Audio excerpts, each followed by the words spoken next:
Good afternoon, ladies and gentlemen.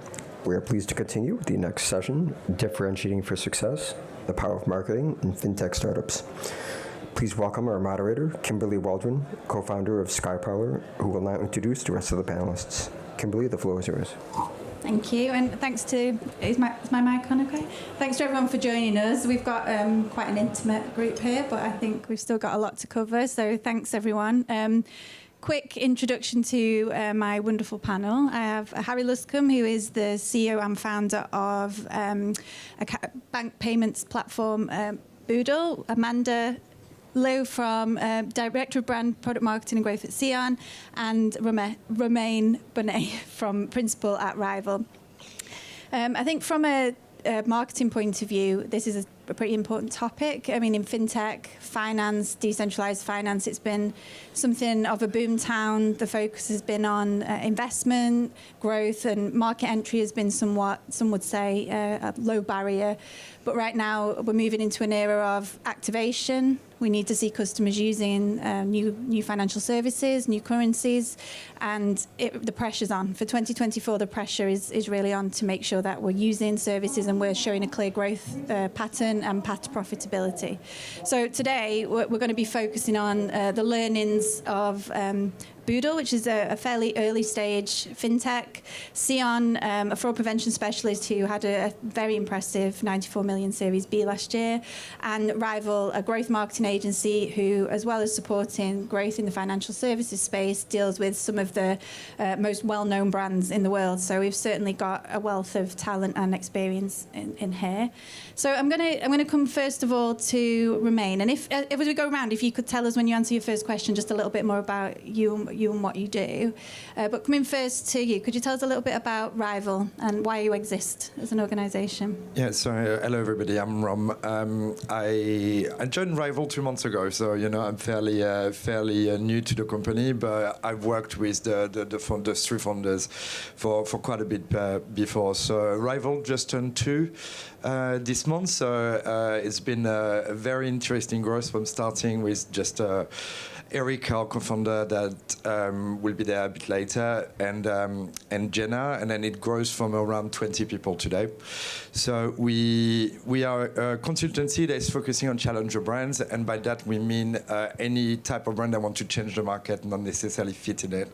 And we work with very different size, from startup, quite a few in fintech actually, but also to bigger brand like Unilever or Activision. So very different people, but we like the variety, and we like the fact that we look at different markets and make sure that we find solutions for our clients. Thanks, and I think we'll come back to that idea of a challenger quite quickly. So Amanda, could you just tell us a little bit about SEON, perhaps yourself and your role as well? Hi, I'm Amanda, Director of Brand Product Marketing and Growth at SEON. I joined SEON 2.5 years ago when they just secured Series A. Been with them on the journey from Series A, scaling to Series B, and now gearing up for the next stage of growth. So it's been pretty exciting being part of a marketing team and watching that sort of evolution, because the challenges at seed to Series A to Series B and beyond are very different.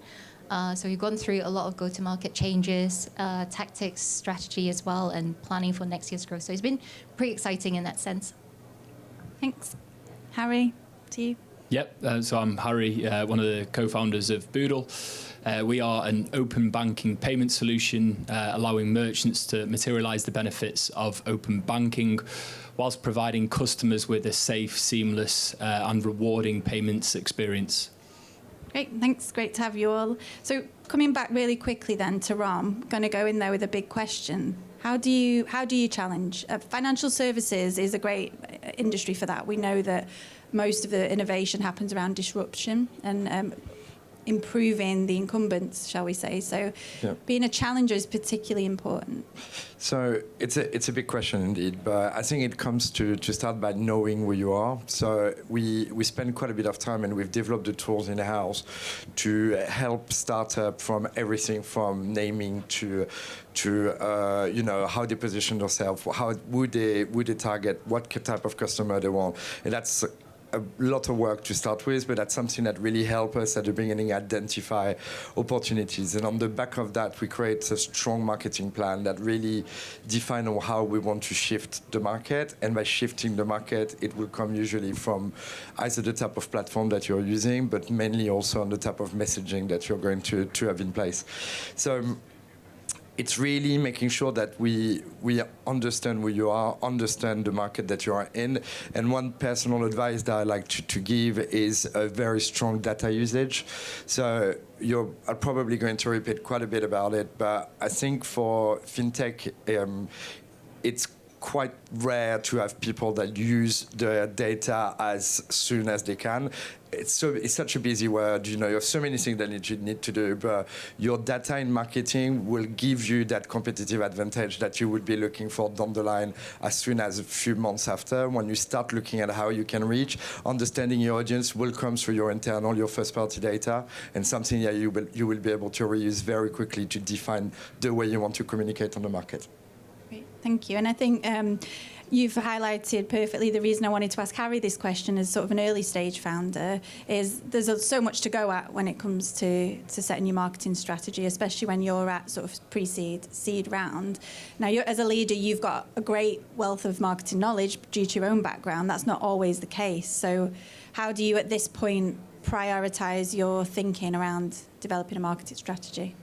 Yeah, so I think it all stems down to consistency. I think there's a lot of people talking around, the optimum channels to sort of promote your business, whether you're B2B, B2C, and various different industries within FinTech. But I think one thing that we've found that has worked really well for us is just providing and producing consistent content over a long period of time. And those compound gains over a long period of time actually really do benefit the business in terms of brand awareness, in terms of reputation within the market, providing sort of thought leadership pieces. And then it gives you an opportunity to get in front as well as, sort of key decision makers within the market and, sort of key thought leaders as well, where you can sort of leverage their thoughts, conversations within podcasts, which you can break down into multiple pieces of content. So I'd say the key for us as a business and where we feel like we've not necessarily won, but we're doing quite well is just consistent churn of content. And that's across LinkedIn, that's on our own website, it's producing podcasts, and it's just producing an array of content that can be distributed across PR as well and a range of other channels. I think you say you think you're winning. I think Boodil is winning because you are, a fellow Mancunian-based business. You've certainly developed a brand quite early on. Was it a focus of yours to think, look, we're not just going to be a fintech, we're going to be a brand? Yeah, I think so. So I sort of background, as you know, I was one of the early employees, the first 10 employees at a business called Social Chain, which is, one of the agencies that really pioneered social media marketing. And the brands that we worked with that did really well on social, irrelevant of the campaign that they did, were brands that had developed a compelling brand proposition, a reason for people to believe, a community behind it, etc. The brands that had come to us, or businesses that had come to us without a real sort of strong underlying sort of ethos or any community, you'd struggle to generate the awareness, the credibility, the engagement from that audience. So I think from day dot, we've tried to really sort of position ourselves within the sort of open banking space as a bit of a brand. Yeah, I think it's working, and I think you've touched upon quite a few tactics there that make me think about trust. And I know you go into any marketing workshop and you ask a client, what is it that you want to build out of your brand, and they, without any variance, everybody says trust, but it's certainly something that is at a premium in the financial services and the DeFi space at the moment. And then for any business in this space, particularly for a business around fraud prevention, trust, building trust from multiple stakeholders is vital. You mentioned you joined SEON kind of at the stage where perhaps Harry's business is now. Could you talk us through that journey from, it might be a long answer and that's fine, from when you joined, just post-seed to where SEON is now, what's changed? along the way? Yeah, like I say, the challenge is, for a company scaling from that sort of size, seed to A to B is very different. In the early days, it was refining what is our messaging, what is that proposition we want to tell the world, that story that, Harry was talking about. And testing to see what works. So data, Romain speaks my language. Data is so important to us. The first year, you think marketing is all about the fun, creative campaigns and storytelling, but actually isn't. The foundations of it is getting your data in the right place, because with that data, you can focus on what's working, not working. So in the first year, there was a lot of testing different channels, testing different medium forms, testing different messaging. And I think we get to this point now where we understand where we win, who are the verticals we resonate with, what types of messaging and the format that we're telling these stories. And then that builds the foundations for the playbook so that, with the Series B funding, these are the planning and the strategies that will set us up for growth. Without that playbook, it's very difficult to scale growth without knowing what works. So that was my experience for the early stage versus where we are now. I think it's really interesting to think about how SEON was a business that's invested in building a brand really quickly, in differentiating, and kind of went out there with the attitude of we're going to differentiate by exactly what we say, how we appear. But now the tactic is more we may differentiate by how we do it. And I think that's something that's important, and maybe Rom can comment on as well, is when you think about differentiation, you often think about this is about going out there and being radical. And perhaps it's not. Perhaps it's about being smart and understanding your market, so you can differentiate through your tactics. I think you put it perfectly. It's about being smart, and I completely agree with something Amanda said earlier. One of the key elements where identifying channel that you want to go on is having your MarTech set up properly. And that's something that you should invest quite early on and spend some time to understand, to be able to trust the information you're going to gather, to identify the vertical that work, all of that. I mean, obviously, I lead paid media at Rival, so I'm going to preach for my choir, but I do believe paid media is a good place to start once, you want to get out there, you want to showcase. Because paid media can be complicated, and what did you call it yesterday, the dark arts. But that's because I'm in PR, so paid advertising. But the idea behind it is everything should be transparent, so, your partner should be able to provide you with anything. You should be able to track as much as you can. Granted, they are happening at the moment, but it remains something that is highly controllable, highly visible, and highly trackable. So we believe into that, and I think, to finish on this point, what Harry mentioned earlier with creating the right content.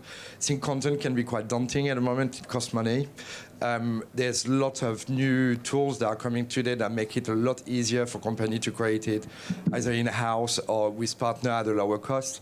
I don't want to speak too much about AI because that word has been used so much that it makes not much sense, but you can now create content at scale, as many iterations as you want, incredibly quickly and cost effectively. So I think when it becomes more interesting to even go further in paid media. Thank you. And just bringing it back to Harry, I guess, again, not all fintech startups or DeFi startups or startups in this space have a founder with your background. It's handy to have it, but when do you start? It's a question I get asked a lot, is when do you start PR? When do you start trying to use marketing as a differentiator when you're trying to build your MVP, you're trying to talk to investors? How did you approach it? What was your thinking when you all sat down and thought, right, this is the first 12 months of life of Boodil? Where did marketing sit in that? Day one. We won our first customer about 3 months in, and we still didn't have a full product solution which we could sell. But he'd been sort of following the journey from day one to sort of the 3-month period before he reached out on LinkedIn and said, it looks interesting what you're doing, can we have a conversation? Anyway, had a conversation, ended up going to meet him in his offices. So that started from day one, trying to sort of build that sort of not only awareness, but obviously sort of thought leadership within the space. Obviously, I'd come from as well, not only sort of marketing, but I'd been in the sort of card payment industry prior to working in open banking. So I had some knowledge of. You knew what you were getting in. Yeah. So, but it was sort of building the foundations from day one. You have to start somewhere. So it's just about sort of putting together a strategy. Who is your target audience? What is the reason that they're going to buy from you? Is it, creating case studies, which obviously from day one is going to be very difficult? Is it, like sort of you producing thought leadership, providing sort of information around what the business does, and yeah, I'd say like, it is difficult to sort of navigate from day one because you might not have much of a business, but at the same time, I'd definitely, just start trying to produce some content, trying to get into some PR pieces, get to events, and, any opportunities to speak in front of people is a great one as well. So I'd say like, just as soon as possible, really. And have you been able to manage that in-house to now? Yeah. So we've done the majority of stuff in-house. I mean, we've done it all fairly low cost. I mean, we did a 15-part podcast series, which was all filmed, and again, really sort of low cost in terms of we went to a studio, they filmed it, sent us the whole file, and then we sort of semi-edited it and then used AI to chop it up into, each podcast was about 50 different pieces of content which we could repurpose across multiple social platforms within, sort of blog content, etc. Again, yeah, PR, obviously, we've had conversations and, we've done a lot of that internally as well. But the majority has been sort of really low cost, low budget stuff. I guess just bringing it back to the exam question, which is differentiating, a lot of that does fall to the founders early on. You're the personality, you're the one out there speaking. I guess that is when you're speaking to investors and you're trying to bring on that first level of customers, a lot of that message falls to you as a founder. Yeah, definitely, yeah. And I think it does help, if you you can see from, personal brands outside of the fintech space, but, obviously Stephen, who I used to work for, Stephen Bartlett, and then, there's nice little name drop. Yeah, but then there's like Gary Vee and all the others, they've built these huge personal brands, which I'm not saying you have to go out and replicate, but it does help when you've got a certain level of credibility within the industry. I'm not saying I'm there, but producing content around your, sort of industry can really help leverage connections, whether it's sort of potential clients, but also investors as well. So I think it does play a big part. Yeah, thank you. And then Amanda, picking up again, you talked about having a period of time where SEON's investment journey and actually its organic growth journey has been quite successful. It's been a success story. Now you're at that point of we're assessing what's worked, we're looking back, we're actually focusing back on our numbers and growth and catering to the market needs.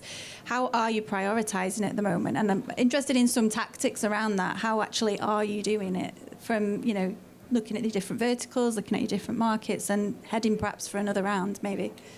Yeah, it's interesting because, some people think marketing is all arts and craft and creativity. But to be honest, the last 2 months has been deep diving into data, numbers, spreadsheets, because those are the things that inform the decisions and the way forward.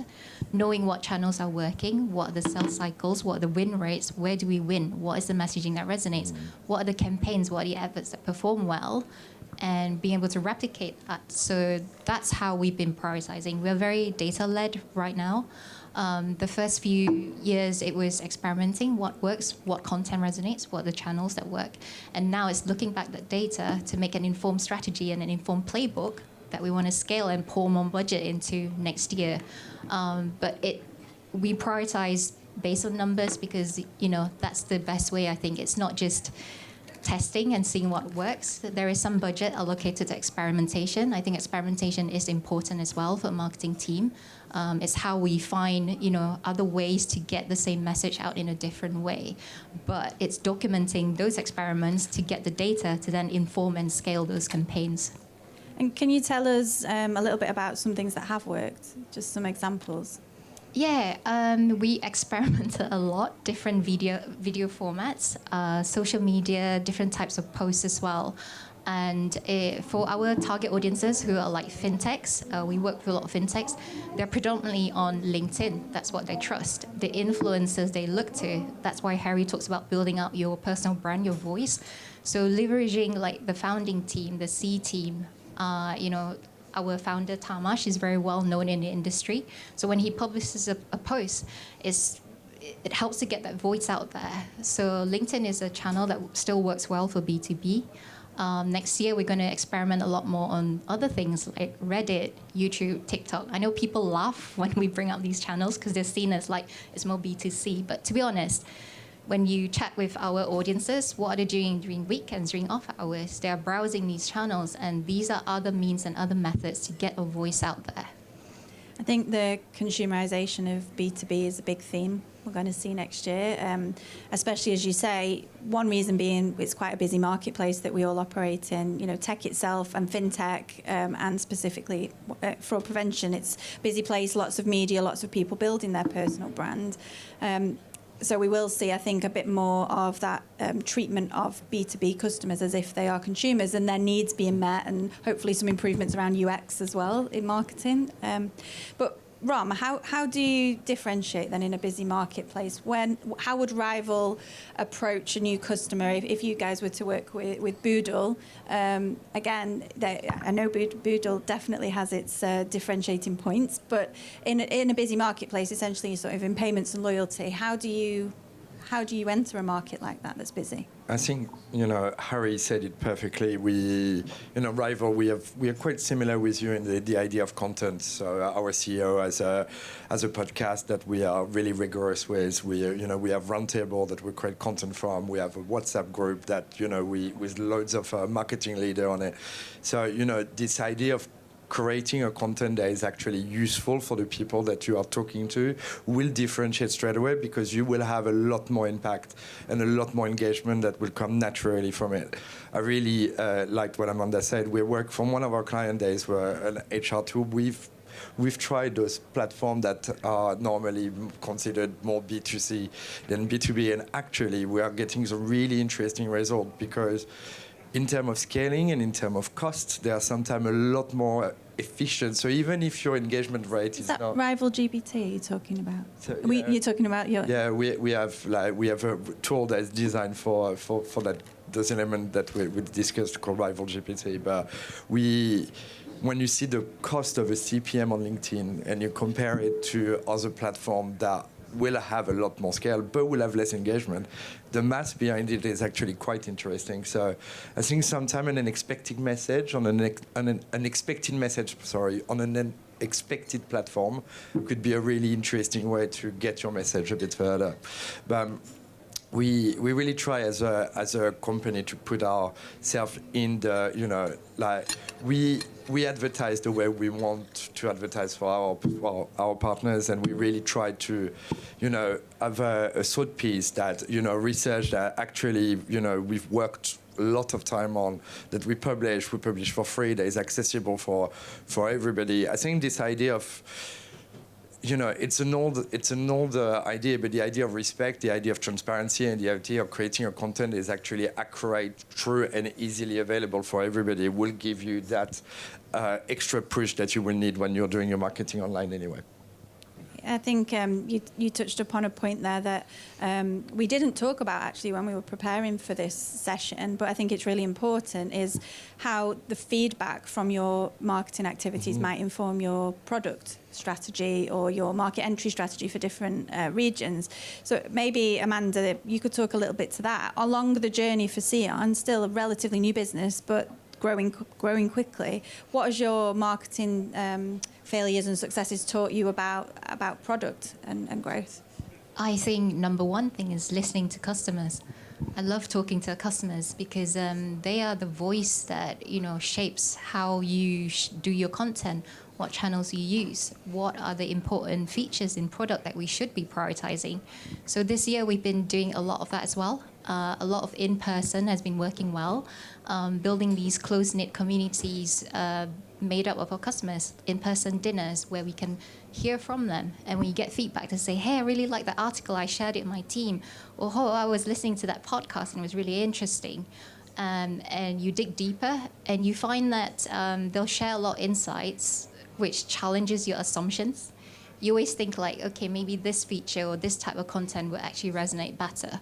But when you're in front of them, mingling, the kind of feedback and the insights you get has been super valuable. We've gotten a lot from that.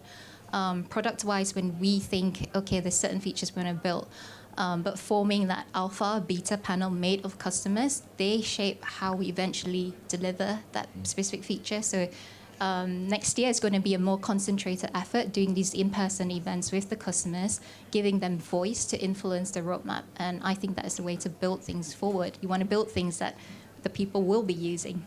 I guess data does come into that as well. It's a mix, isn't it? I was reading up on, I think it was Forbes, there was a great article on trends in marketing for next year, and the big headline was it's going to be a mixture of tech plus more human-centric, so data tech plus more human-centric and more human touch points, which is interesting given, the role AI has taken up in a lot of our headspace over the last few years. Yeah, but I mean, if I can interject, Yeah. I think AI work well, but when you feed it the right element, and I think it's where the importance of CRM is incredibly like something that needs to be looked at and dealt really, really well. In online paid media anyway, you can have the best tool. If you don't give it the right data, it will do the worst job. And it's true for a campaign like Performance Max. If you don't define your audience data properly, which will come from understanding your product, how you sell it, etc., everything that we've discussed before, and you give it to the machine won't be able to do the job properly. And it's what this idea of garbage in, garbage out. It's making sure that you give it the best content. So, you need to create it the perfect way, the best audience signal. And then after that, you will be able to have a campaign that is actually going to do its job properly rather than burning through money for very average results. I think you highlighted an important point just by representing Rival here today and the things that you're talking about. Obviously, I'm on the agency side as an agency founder, as a senior member at Rival. You're an agency that's sort of living by your own ethos, your challenge, and it's quite a risk. Some could see it as quite risky for a business like Rival to launch a ChatGPT type product because there's some people fear it's going to soak up the jobs and of junior content writers and things like that. So I guess you're living by that Gary V. Be your own media outlet.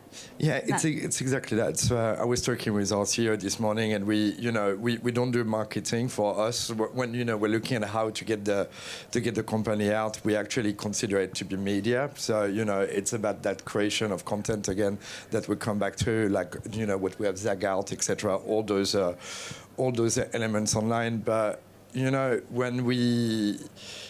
when we positioned ourselves, we decided to work with what we call challenger brands. So, it's a specific type of startup or scale-up or, in some cases, big companies that actually want to change the way they are sending information to the market. And I think something that, we decide as much as people decide to work with us, we also want to work with people that have the same ethos as us. So that's quite important for us to do that. And the way we position ourselves, it's also a differentiator for us because we are a consultancy, but we talk to CMOs.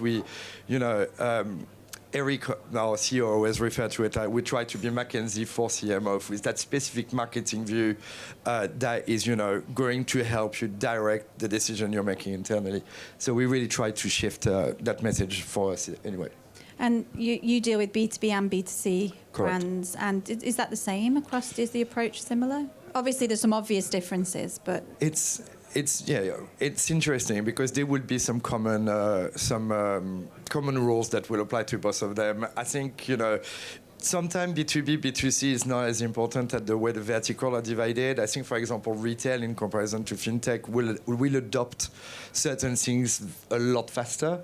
They have an audience that can be a bit wider, sometimes a bit less targeted, so it's easier to embrace a product that is, let's say, 80% finished when you need that very strong accuracy and that specific approach that will be a bit more for fintech and B2B in particular when you're not targeting 70 million people, you're actually targeting a hot 600 that you really need to be precise with. So yes, there's criminality in the use of data, in the efficiency, trying to bring the right message to the right people, but then the way of doing it is probably a bit dissimilar.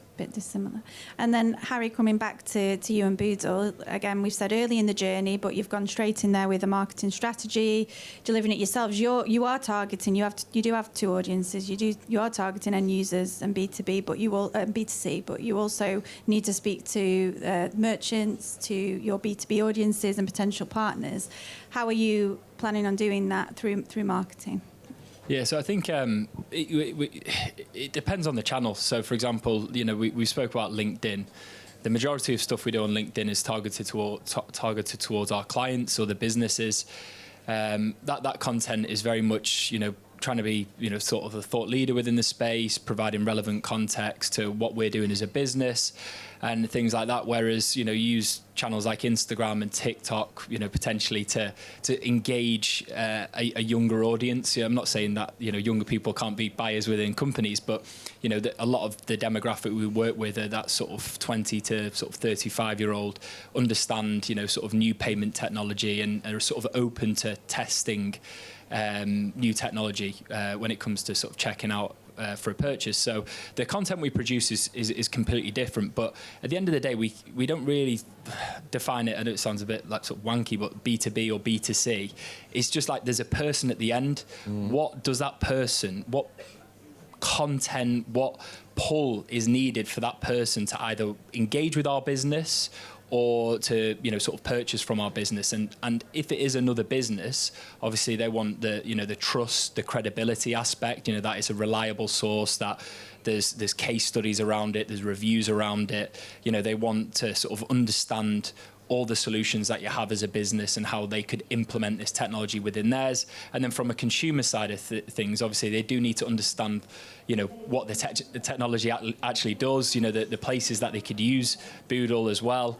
And, more than anything, it's trying to sort of create valuable content and value add, sort of things to those sort of end consumers. So, yeah, that's the sort of way we are sort of positioning it anyway. And how far ahead are you planning with your marketing and your campaigns? I know that's an awful question as a founder that's got so much going on. You're wearing lots of hats. Yeah, it was, we were doing it sort of a few weeks in advance, so not, and now it's like days just because how busy we are at the moment, Because you're responsive. Yeah, that's the one, yeah. And nimble, isn't it? So it kind of brings me on to the difficult subject around budget and around budget allocation. And I'm going to come back to Amanda because you've talked about focus and value and, thinking about perhaps even altering budgets and then building them again, depending on what works. Could you talk a little bit perhaps about that process? How are you, because you think you grow more, you spend more, you do more, and that's not necessarily the right way to differentiate. Yeah, exactly. So, planning for next year's growth, it is looking back that playbook, looking back the data to see what really works. This year has been a tough year for a lot of fintech, startups, tech. Budgets are tight, so we need to be very careful where we invest at, how we prioritize what we do. Do we build content now? Is it video format or is it written? What channels do we start spending on first? And data underpin a lot of that. So in terms of like how we do next year and how we tighten it, it comes down to your sales cycle, your win rates. Marketing maybe doesn't talk about that a lot, but there are ways for marketers to influence the sales cycle and the win rates. So a lot of next year's investment is actually into that. We started out broadcasting different channels, getting the message out there, but now we're seeing that there's opportunity where we can help increase the win rates and shorten the sales cycle, because that's where we're going to be efficient with a budget. If we're going to broadcast something to 10,000 people, how do you get as many of that to convert as much as possible? Every fintech, every business, there's only a certain sizable market that you're selling to. And when you get efficient to that, that's how we're going to lock down on our budgets. And that makes me think about trends for next year in marketing and how marketing is evolving. Rom, perhaps you could talk a little bit of that. You touched on AI and GBT. How are you pitching to clients next year, or what are you seeing as the biggest trends? So I believe we will continue with marketing automation quite a bit, and it represents an incredible opportunity, but also a very big risk. It's something that people have a tendency to think will simplify the market, and I tend to disagree with it. I think we will go faster. We're not necessarily going to go better, and the mistake that a bad implementation at the beginning will have a much bigger impact if you let the tool do everything. So I think the safeguard in place will have to be really, really important. For fintech, I believe there will be further adoption that will come. I mentioned it a bit before. Retail had the tendency to adopt tools a bit faster because, first of all, they usually build for them. But when you see the movement that have been done from Google and Meta with PMax and Advantage Plus, when now you can have setup that are specific for leads, which is a lot more interesting that, selling that you will get with the original iteration of the tool. So I think the tool are being created a lot more for specific vertical, for specific categories of companies, and it will continue to go toward this one next year. I think we will, and then one final trend is probably in terms of efficiencies. We know the money is a bit tight at the moment, so we will continue to look at reducing wastage, making sure that we are more efficient in our client cycle. How do we target either the same people more often or better? All of that will be. Will continue, and then finally the last one is probably the rise of green marketing, which I think it's a big question at the moment. The impact that advertising has on the CO2, for example. We, for example, internally, we have a tool to calculate how much it's impacting. There are many tools on the market that are doing the same as well. And I think we will have marketing plans that will take that into consideration, especially when you have companies that are certified B Corp, all of that. I think the three together will change quite a bit what we're doing. Thank you. I think another example, I believe Rival became a B Corp as well earlier this year. So it's great to see agencies sort of leading their clients by example as well. It's important for us. I think, like for many, many companies, you have ethos and you have the things that you want to put in place in terms, charity donation, all of that. So, thank you. I have a final question, but I just wanted to ask, while we've got 5 minutes left, if there were any questions from the audience for the panel. If not, fine. If not, I've got one, so we're okay. Coming to Harry, two-part question. What would you like to see happen in fintech and marketing next year, and what role will Boodil play in that? Where will we see you guys? I don't. Tough question. Sorry. No.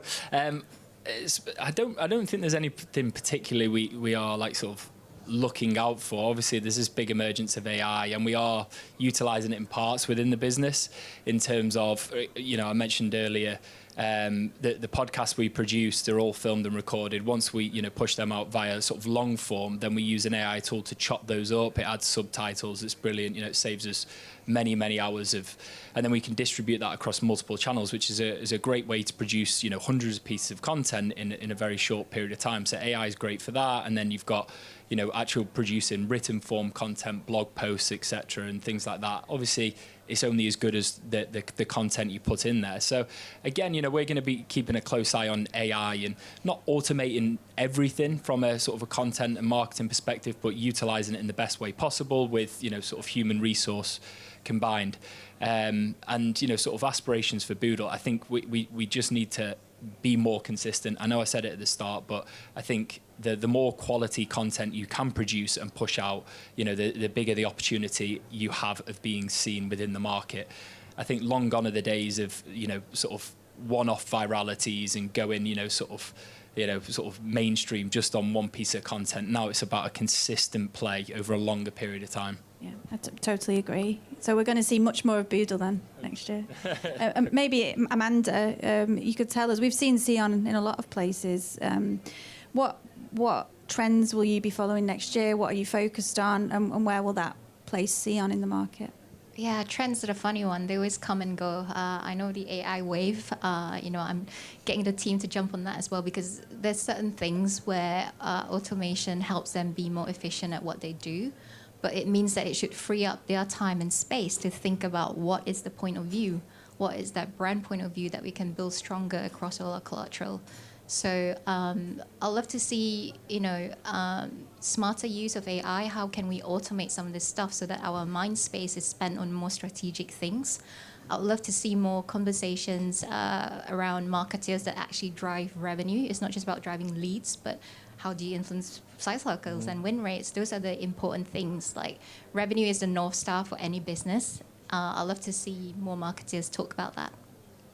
Great, thank you. And I think perhaps it's the whole industry's got their eye on revenue and route to profitability, especially if we want to reignite the investment into the space as well. So any closing words from you, Rom, before we leave? No, I think the guys done a fantastic job with your tough question. But I think, we will have high level of personalization that will drive that revenue, and that's when AI is going to hopefully help us doing it at scale and for the right people. Yeah. Right, thank you. On that note, I think we'll conclude there. So thanks everybody. Thanks to listening, and if we could thank the panel as well, please.